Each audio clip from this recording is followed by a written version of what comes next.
Hello and welcome back to RageGamingVideos. My name is Hollow and today I've got a bit of a weird one for you. I've been making a lot of videos about like the best type of weapon for dex, for strength, for faith, for whatever you're playing. I've made a different video about it. But now it's time to talk about a few weapons that are significantly weaker than their counterparts, surprisingly so, even ones that have been addressed recently in patches. Weapons that are so easy to interrupt during its main sort of feature, weapons that damage, their AR, their scaling, just confusingly bad. Today we're going to have a look at a few of these types of weapons and also maybe make some suggestions on what I think might help them. So let's jump in. Our first weapon for the video then is this thing. This stick with a snake spiraling around it. In the patch, they increased it significantly. They took the damage and skyrocketed it, which is wonderful. They singled it out and buffed it.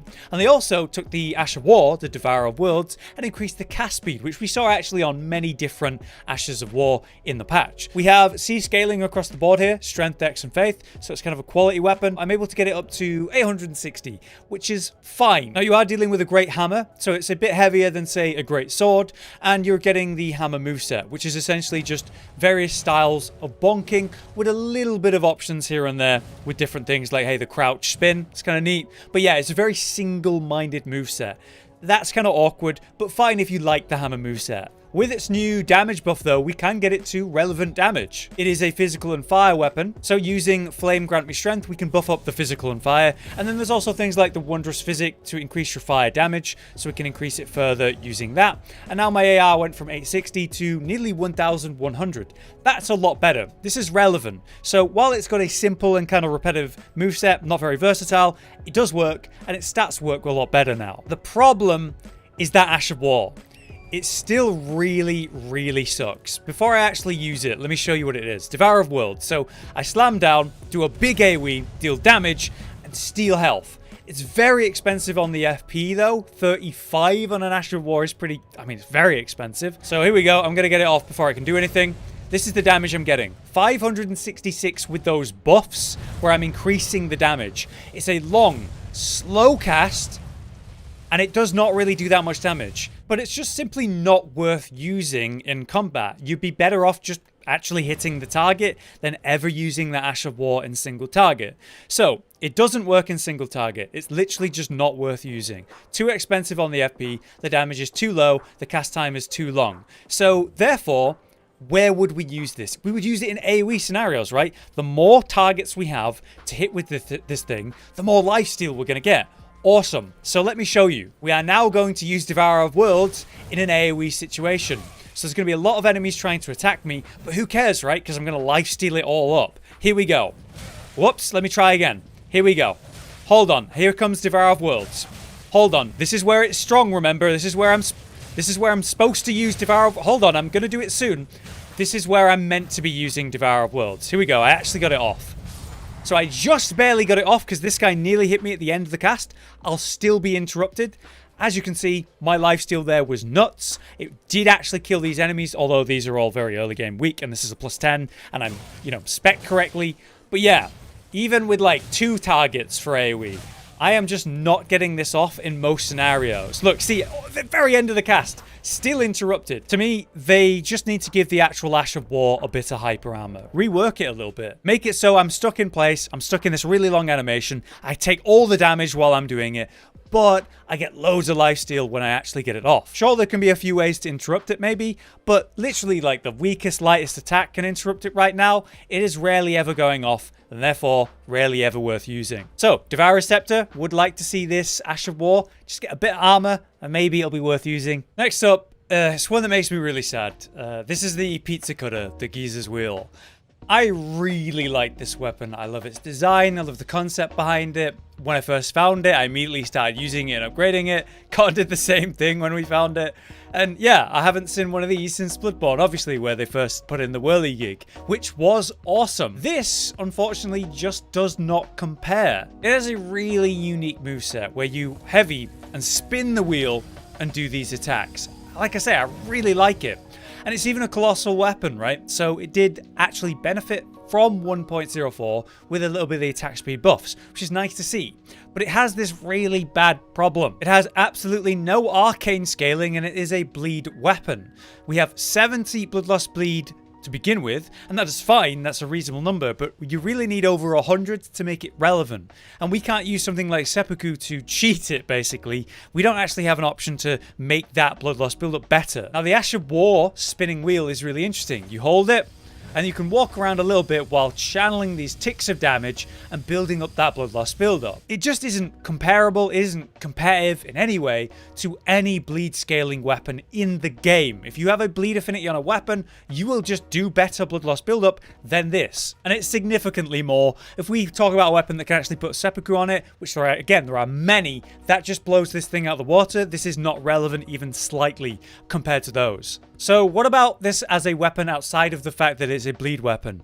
Well, it scales very poorly. C strength and C dex, and that's it. Even the last weapon scales better with that, with benefits from faith and a bit of fire damage. So this thing has less AR at 840, and it's increasing its AR is actually a lot harder and requires a lot more commitment. So it's just hard to make this weapon work at a competitive level. It is just lower middle pack at best. The Ash of War does allow for lots of procs of bleed though, right? And that can build up the status reasonably quickly. The downside of that is obviously we are stuck in place when we're doing this.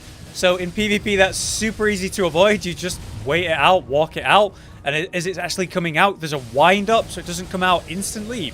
And as we continue to channel it, eventually we will get a bleed proc, there we go. But that takes quite a wind up. And, you know, against an enemy that's just kind of letting me hit him like a giant, that works. But that's not really going to happen in a boss fight. I just want this weapon to be more competitive. Whether they increase the base AR to make it stronger as a weapon flat out, you know, to really get up there with the other colossal weapons and then be a cool one to use. Or they don't increase the scaling in the AR and they make the blood loss build up better and make it more of a bleed based weapon. It's just very expensive to get this thing to run well or, you know, viably, and then you're stuck in a very single-minded build. Next up then, I want to talk about the broken axe of Godfrey. This is literally the weapon of Godfrey, the former Elden Lord, the guy you fight in the game, his ghost as well.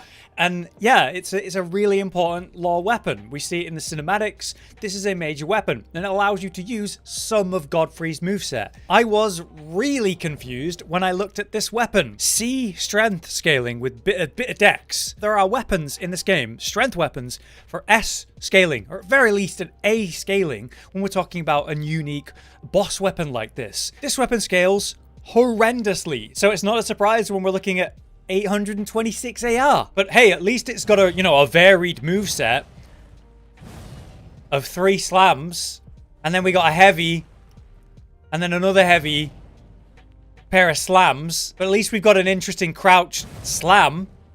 It's an axe. What? It's got a hammer moveset. It literally is functioning like it's a hammer. Where's all the, like, the swings? I don't know. Look, the moveset bothers me. The scaling makes no sense. The AR is low, but it does come with a cool Ash of War, the regal roar, right? This is Godfrey's roar. In the roar, you slam. That provides you with a buff. It's like a war cry, you know, on the axes that we have, the Ashes of War. That does buff your AR, and then it goes up to 900. Now we're talking at least a little bit, but then we have the heavy attack from the actual Ash of War itself, which alters it. It's a war cry. So we have a slam, and then a one-hit combo into another hit combo. That's a bit interesting. And yeah, it's a bit more like Godfrey and his moveset. When we use this in combat, against a slow enemy like this, we're going to get it off. And yeah, that's okay damage, 2,000. For a long cast like that, it's a bit iffy, but still, it is good damage. And AoE certainly. And then the big heavy attacks, we can even stagger enemies, as you can see. As much as I like the animations of that, the feel of that, it's so insanely slow. And the payoff, I don't know, I'm not convinced that's worth it. So I tried to run this in PvP, actually, originally. And it just didn't work. And it did actually receive a buff in 1.04. It had the change to Regal Roar, which, yeah, is an important one. Decrease the recovery time, so we're stuck in this animation less time. It's kind of ludicrous how long we're in that. Certainly before. Still now, though. For me, it needs better stats. Maybe better scaling or better raw damage. And it certainly needs better cast speed, like, yeah, so many other Ashes of War saw in the game. So while I find the moveset very repetitive and not really suitable for an axe, I want more from this. And the stats are just a bit wonky. I still think it's a cool weapon, and I can see people making this work, but I do think it's a weak weapon that could do with a bit of buffing. Next up then is this dagger, the Scorpion Stinger. This thing, this furry dagger thing, is quite an impressive weapon in terms of location. It's in that Rot Lake area. You've just gone through hell basically just to make it to this sort of stretch of a corridor, and then as you're progressing through there's these horrible creatures that are all worshipping. They're all like chanting, and they're all worshipping what's in that dark room at the top of the stairs. And once you make it up there's a chest just alone, nothing else, in the dark, and you open it and you find this stingy little dagger called the Scorpion Stinger. Fashioned from a great scorpion's tail, this glistens with scarlet rot, and it has the forced Ash of War repeating thrust. You cannot change this, and therefore that means you also cannot change the affinity of this weapon. So when we take a look at the stats, we have B scaling in dex and D scaling in strength. That's fine. For a dagger though, you're expecting an S scaling, just flat out. You're expecting S, or a very worst case an A, because these things have such low base damage, they need to scale very well to have any relevance. So a B scaling is quite bad, but yeah, who cares about that? This is a Scarlet Rot dagger, and here it is. It has 50 Scarlet Rot on it. And using this assigned Ash of War you cannot change, the repeating thrust, you can stab quite a few times and ideally apply it to your target. When we take a look at the AR then, it is what you might expect. 468.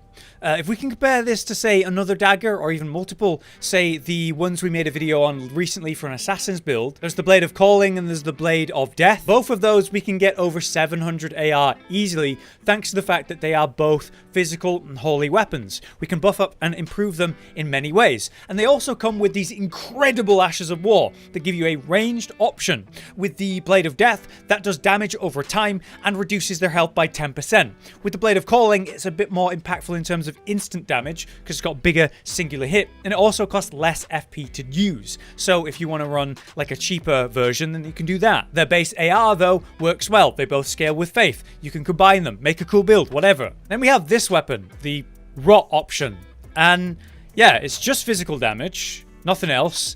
And then you have the 50 Rot build up, and that's basically the only reason to use it. So let's try. 1, instantly get stomped. 2, 3. It's got dagger range, so you have to be really up against it. 4, 5. Okay, so in 5 hits, I'm able to apply Rot. So with 5 hits, let's now try and use the Ash of War. 1, 2, 3. I think I got 3 hits there. Try again. Still no proc, so the Ash of War seems to apply less Rot on its many stabs. What would be much better if we had an actual Ash of War that's even slightly relevant to use that for. Something that gives you mid or even long range opportunity compared to the pathetic dagger range you're dealing with normally. Something that's worth pressing. So Bloodblade here gives me a range sort of bleed fling, right? That's an option. Bloody Slash allows me to get a kind of medium range, wider reaching attack, and that can even go through guards. Imagine if there was a Rot version of that for this little dagger for Scorpion Stinger, making it actually viable to pull out and quickly apply Rot and swap off, instead of having to go awkwardly, keep hitting, eventually landing enough hits, something like 5, or hopefully pressing the Ash of War not once, but multiple times on the target. And that takes a while to get the Rot off. There are so many better ways to get Rot if it's just like throwing a pot at the target, if it's using any of the other Rot weapons that actually have damage on them. So I'm just confused by the Scorpion Stinger. I think it's a cool weapon, especially how you get it. It doesn't need to have like higher AR on it. It just needs a much more relevant way to apply that Rot. And that really could be through a single good Rot-based Ash of War. Last up then, we have another axe. We have the Axe of Godrick. This, of course, being the son of Godfrey, and of course, one of the first major bosses you're going to fight in the game. It's all, I mean, it represents Godrick well. He's trying to be the image of Godfrey, but he's just got this ego about it. And yet, I much prefer the moveset of this axe compared to Godfrey's. Because guess what? It's actually an axe moveset. We've got this really cool and unique double heavy, right, where we're swinging the axe around like an axe. We've got this long ass heavy combo, right? There's just a bit more to it overall in terms of moveset that I much prefer, and it feels like using kind of a heavy axe. So that's great. It's just a damn shame about the raw power of it. C strength and C dex. It's insane again that a heavy strength-based weapon is scaling so incredibly poorly. The difference here is its base power is much lower than Godfrey's, so it comes out 772 AR, somehow lower than Godfrey's. I command thee kneel, one of the worst Ashes of War in the game before 1.04. You know, I like it. You do the slam that he does in the boss fight, and you can press it again at the end, and you do the final slam. Good for AoE, and you would hope that does big poise or stagger damage, right? Well, they buffed that in this patch, and they gave it one of the best buff types that you could see in this patch. So not only is it faster on the actual cast speed, as well as the follow-up input, but they also added a window where we can cancel it. I want this for every Ash of War in the game. I want that, but only a few have it right now. So what that means is I can like let it go, and it does the double, and I can roll out of it, right? But it also means I can do the first stomp and roll out of that. So I can slam that and catch someone out, PvP, or if I'm in this animation about to get hit, I can roll out. That's wonderful. I want that kind of animation cancelling or getting out of a long combo cancel. I want that on every Ash of War. So a really cool mechanical change to that Ash of War, and conceptually you'd think it'd be good for the poise damage and the AoE. Medium range, just a bit under 800 damage, falling off on all 3 hits. So it went from like 700 to 650 as I went through the combo. Kind of strange that. And as you can see, it's just not that powerful, but the damage is low, undeniably. Then with the big heavy, 1,200 hit, that's not bad, but as you can see, oh, that's lucky. As you can see, the attacks come out very, very slowly. So to actually land these attacks in the middle of a fight is unlikely. And much like the Devourer's Scepter, when we bring it to an AoE scenario where perhaps it would shine, right? Let's try and do it. Interrupted. Try again. There we go, we got it off. So, yeah. I have to get the full combo off to actually get kills on these guys. We're in New Game Plus. They're still early enemies. But it still feels good.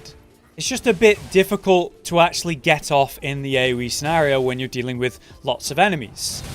But if I do get it off, it works okay. So much like the Devourer's Scepter, it's easy to interrupt, although slightly better because it has slightly more armor on it. In AoE, it's reasonable because you've got that reasonable medium range and okay damage, but that's the problem with this weapon as a whole. It's damage, it's scaling, it's just all very poor. The base damage is bad, the scaling is bad, and while the Ash of War has been improved, it still does very low damage. I want more axes to be relevant in this game, with some attack speed, with a bit more damage, maybe some adjustments to the Ash of War. These could be relevant, but right now I just don't think they are, and that's a shame. But there you have it. Those are 5 weapons that I think are significantly weak, even ones that have been recently addressed in the patch. It is interesting to see that they're aware that there are weapons that are significantly weaker than others, like what we saw with the Grafted Blade Greatsword specific damage buff, as well as the Devourer's Scepter in the recent patch. Therefore, I think it's reasonable to hope and expect